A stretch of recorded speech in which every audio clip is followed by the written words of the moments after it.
Baik, yang pertama dari Syekh Syamsuddin At-Tabrizi, kesepian dan kesendirian adalah dua hal yang berbeda. Saat engkau kesepian, jiwamu mudah terperangkap dalam kesesatan. Sementara engkau mengira dirimu sedang berjalan di jalan yang lurus. Sementara merasa sendiri lebih baik untukmu, karena hal itu bermakna engkau tidak sendiri. Tetapi adalah lebih baik jika engkau menemukan seseorang, karena orang lain adalah cermin bagimu. Ingatlah bahwa engkau tidak bisa melihat dirimu kecuali dalam hati orang lain, dan melihat kehadiran Tuhan dalam dirimu.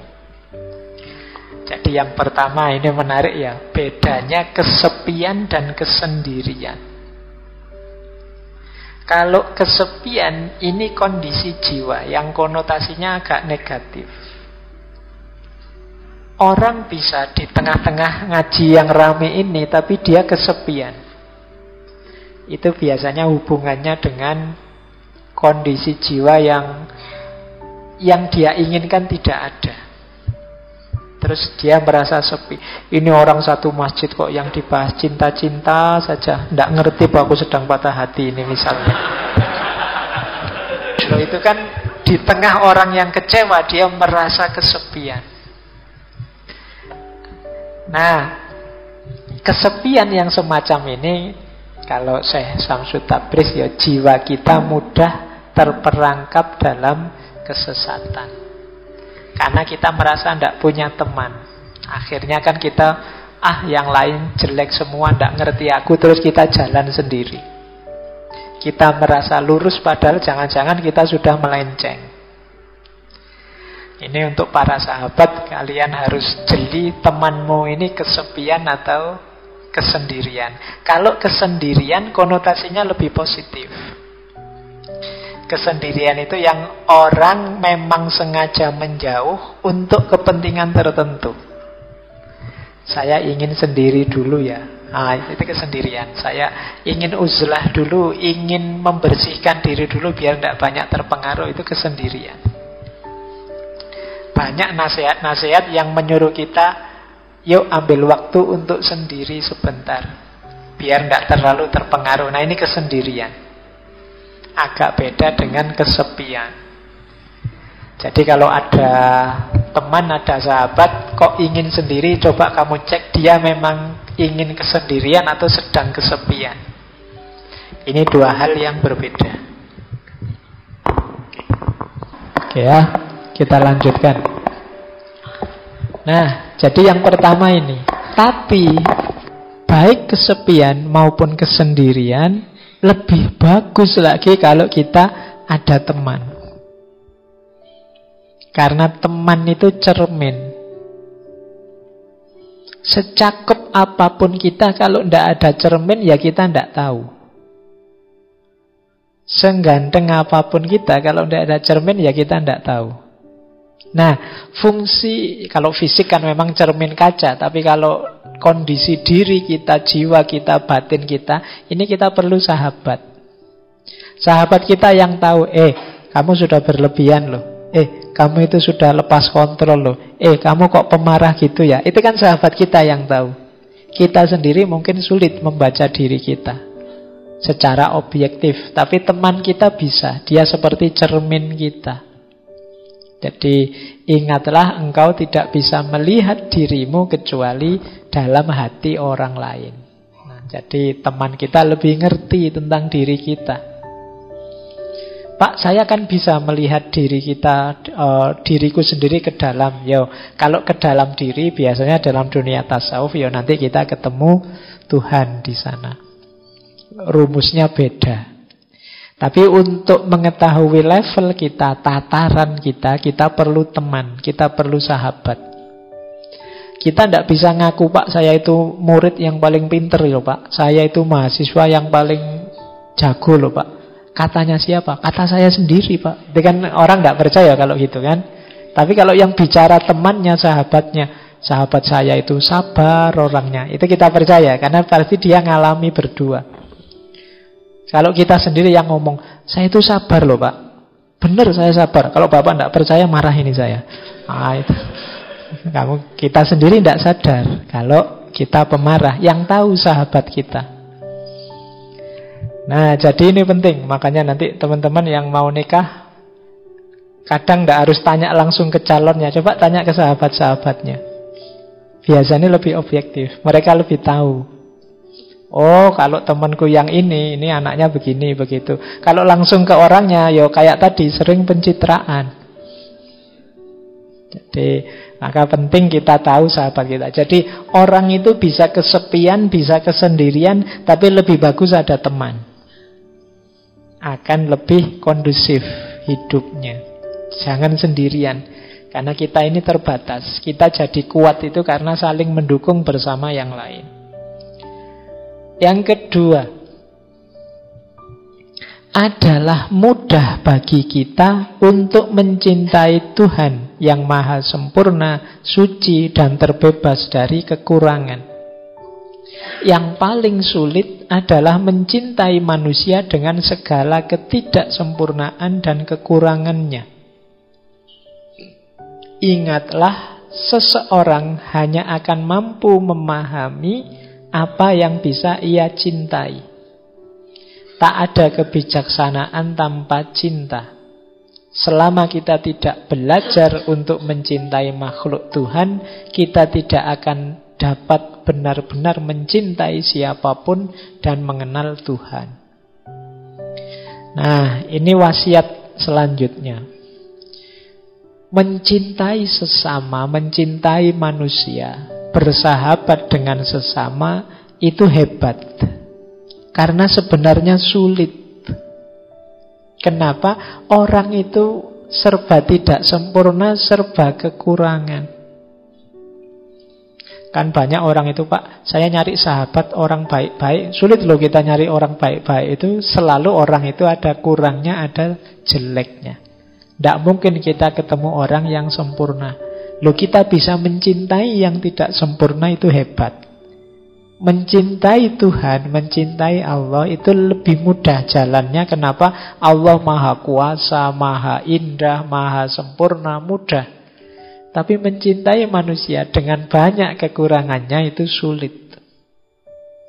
Ya boleh dicek lah, kalau teman-teman memperhatikan sahabat kita masing-masing, itu kan selalu saja ada jeleknya. Tapi kita bertahan tetap mencintai dia, itu luar biasa. Nah, berarti persahabatan itu memang sesuatu yang utama. Dan cinta kita pada sahabat inilah nanti yang jadi sumber kebijaksanaan. Yang bisa bijaksana itu orang yang ada di tataran cinta. Makanya filsafat itu filosofia, cinta pada kebijaksanaan. Karena inilah level yang hanya bisa dicapai oleh para pecinta. Hanya yang mencintai, yang mau peduli. Sebenarnya kenyataannya begini sih, tapi tidak usah aku sampaikan dululah, nunggu hatinya tenang. Loh, bisa begini nih orang-orang yang mencintai. Kalau kita tidak peduli, tidak mencintai, Allah biar segera bebas tugas, tak kasih tahu sekarang aja, meskipun dia nanti jadinya kecewa atau jadinya marah-marah. Nah, ini levelnya mungkin kebenaran, tapi belum nyampe pada kebijaksanaan. Hanya orang-orang mencintai yang bisa bijaksana. Kadang-kadang mungkin kita punya sahabat yang cerewetnya luar biasa. Kalau ngomong tidak bisa berhenti misalnya. Tapi karena kita cinta padanya, kita peduli padanya, kita bisa menampung sebanyak apapun kata-katanya. Dan kita bijaksana untuk tidak begitu saja marah-marah padanya, begitu saja meninggalkannya. Jadi hanya orang yang bijaksana, hanya orang yang mencintai yang bisa bijaksana. Nah, jadi rumusnya tadi ya, mencintai orang lain itu hebat. Kalau kita bisa mencintai, itu alamat kita bisa bijaksana. Rumus selanjutnya, kalau kita bisa mencintai makhluk, berarti akan mudah jalan kita untuk mencintai Tuhan. Omong kosong orang bilang saya cinta Allah saja tapi tidak cinta pada makhluknya. Justru jembatan untuk kita mencintai Allah itu mencintai makhluknya. Bukti bahwa kita mencintai seseorang itu kan mencintai hal-hal yang berhubungan dengan orang ini. Nah, pada Allah juga begitu. Nah, ini wasiat dari Syekh Syamsuddin At-Tabrisi. Mari kita mengembangkan cinta pada sesama, pada makhluk, karena cinta itu nanti akan jadi sumber kebahagiaan dan kebijaksanaan, dan pada akhirnya akan membawa kita pada cinta kepada Allah. Tidak mungkin orang yang merugikan orang lain, benci orang lain, perilakunya bijaksana, dan dia juga sulit untuk dekat pada Allah. Karena orang lain itu adalah makhluknya Allah juga. Baik, yang ketiga, kotoran yang sesungguhnya ada di dalam diri.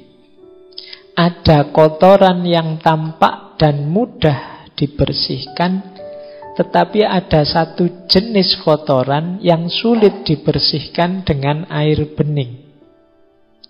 Itulah kebencian dan fanatisme buta yang melekat dalam jiwa. Kita bisa membersihkan tubuh kita dengan menjalani hidup sederhana dan puasa, tetapi hanya cinta yang bisa membersihkan hati kita. Jadi ada kotoran jasmani, ada kotoran rohani. Kotoran jasmani itu mudah kita bersihkan, ya antara lain hidup sederhana, puasa itu kan membersihkan fisik kita. Tapi kalau kotoran rohani, ini jalan untuk membersihkannya hanya cinta. Kotoran rohani, kata Syekh Syamsuddin At-Tabrisi, ada dua. Yang pertama kebencian, yang kedua fanatisme.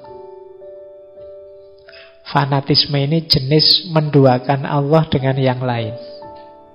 Jadi keterikatan pada yang selain Allah, itu namanya fanatisme. Ini mengotori jiwa kita. Kebencian mengotori jiwa kita, fanatisme mengotori jiwa kita. Obatnya apa? Cinta. Jadi semoga teman-teman bolak-balik mendengarkan kata-kata cinta ini tidak malah bosen ya. Saya khawatirnya cinta lagi. Bosen Pak. Tidak apa-apa, ini harus diulang-ulang. Sampean bosen juga tidak apa-apa. Paling tidak nanti masuk ke bawah sadarnya bahwa kita memerlukan banyak cinta untuk hidup ini. Adanya makhluk dan alam semesta ini ya juga buah dari cintanya Allah. Maka yuk, kalau masih ada kebencian, masih ada fanatisme, kita suka dengan sesuatu tidak masalah, kita memerlukan sesuatu tidak masalah, tapi semoga tidak jatuhnya fanatisme. Kita tidak cocok dengan sesuatu tidak masalah, kita tidak setuju dengan sesuatu juga tidak masalah, manusiawi, tapi semoga tidak sampai titik kebencian.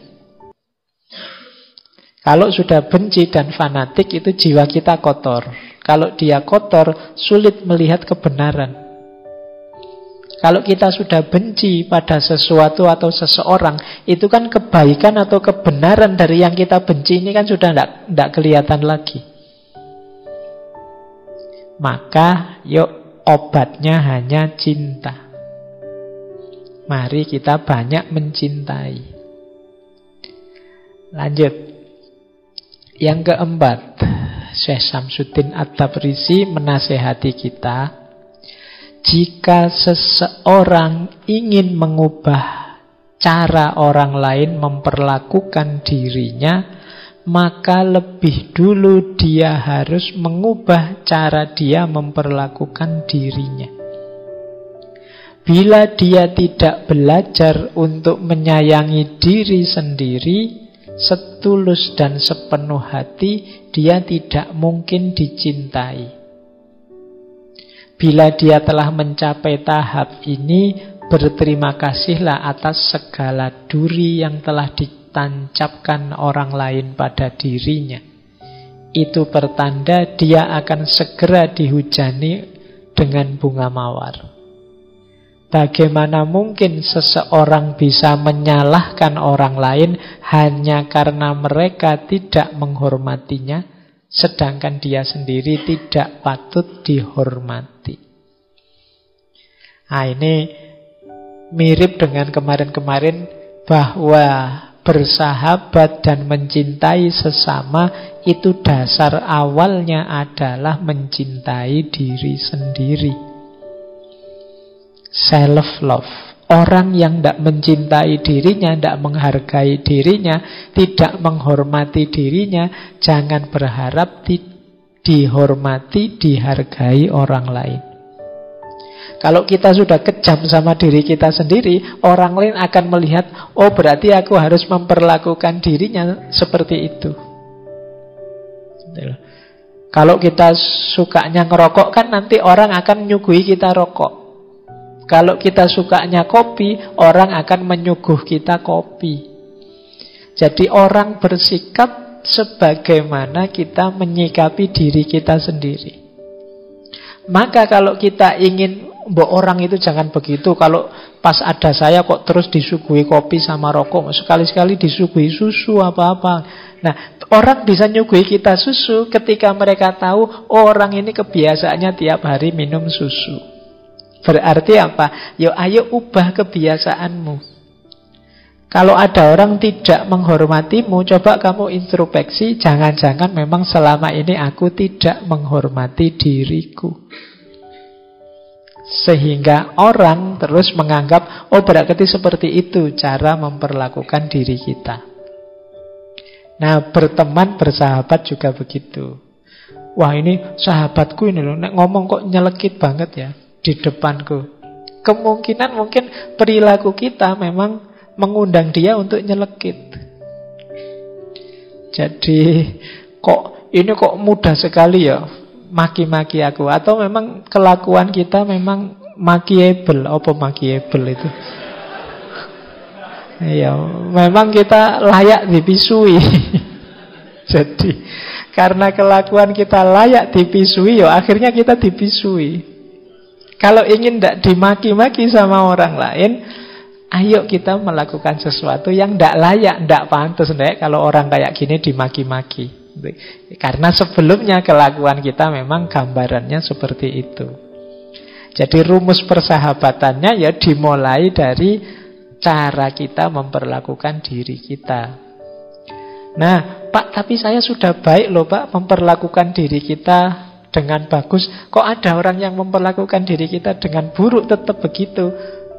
Tenang saja, bersyukurlah. Disitulah latihannya. Dia menancapkan duri, tapi di balik duri yang menancap itu pasti mawarnya ikut.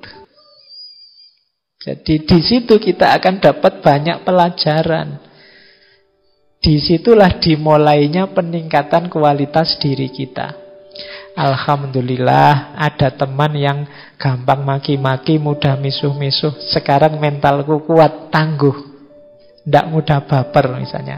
Kualitas diri kita meningkat. Meskipun sebelumnya mungkin sakit hati kita, tapi sekarang tambah tangguh. Jadi di balik duri yang menancap, mawarnya ikut. Jadi rumus pertama berarti kita menghargai diri kita, memperlakukan diri kita secara baik, mencintai diri kita. Insya Allah orang lain melakukan hal yang setara pada kita. Kalau tidak, disitulah saatnya kita akan naik kelas. Kualitas diri kita meningkat dari ujian yang diberikan oleh sahabat kita tadi. Dari duri yang menancap, bunganya ikut mekar.